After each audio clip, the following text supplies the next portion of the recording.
আগামী জাতীয় সংসদ নির্বাচনে আওয়ামী লীগের অংশগ্রহণ সম্পর্কে প্রধান নির্বাচন কমিশনার এ.এম.এম নাসিরউদ্দিন জানালেন, সরকার বা আদালত কর্তৃক নিষিদ্ধ না হলে দলটির নির্বাচনে অংশ নিতে কোনো বাধা নেই। সোমবার চট্টগ্রাম সার্কিট হাউসে এক মতবিনিময় সভায় একথা জানান প্রধান নির্বাচন কমিশনার। ভোটার তালিকা হালনাগাদ ও ত্রয়োদশ জাতীয় সংসদের নির্বাচন উপলক্ষে নির্বাচন কর্মকর্তাদের সঙ্গে মতবিনিময়ে এ সভার আয়োজন করা হয়। সভায় এ.এম.এম নাসিরউদ্দিন বলেন, আওয়ামী লীগ যেহেতু নিবন্ধিত রাজনৈতিক দল, তাই রাজনৈতিকভাবে বা আদালত নিষিদ্ধ না করলে নির্বাচনে আসতে দলটির কোনো বাধা নেই।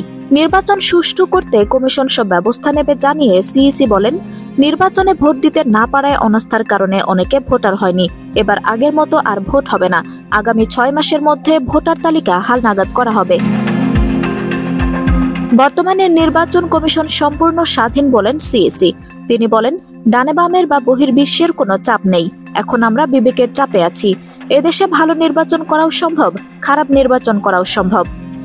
বিগত নির্বাচন কমিশনকে শাস্তির আওতায় আনার চিন্তাভাবনা আছে কিনা প্রশ্নের জবাবে সিইসি বলেন, এটা নির্বাচন সংস্কার কমিশনের বিষয়। আমরা ওনাদের সুপারিশনামা এখনো পাইনি। আমাদের কমিশনের পক্ষ থেকে এ ধরনের কোনো চিন্তাভাবনা বা সিদ্ধান্ত নেই। আঞ্জুম হক আরবি, আমার সংবাদ।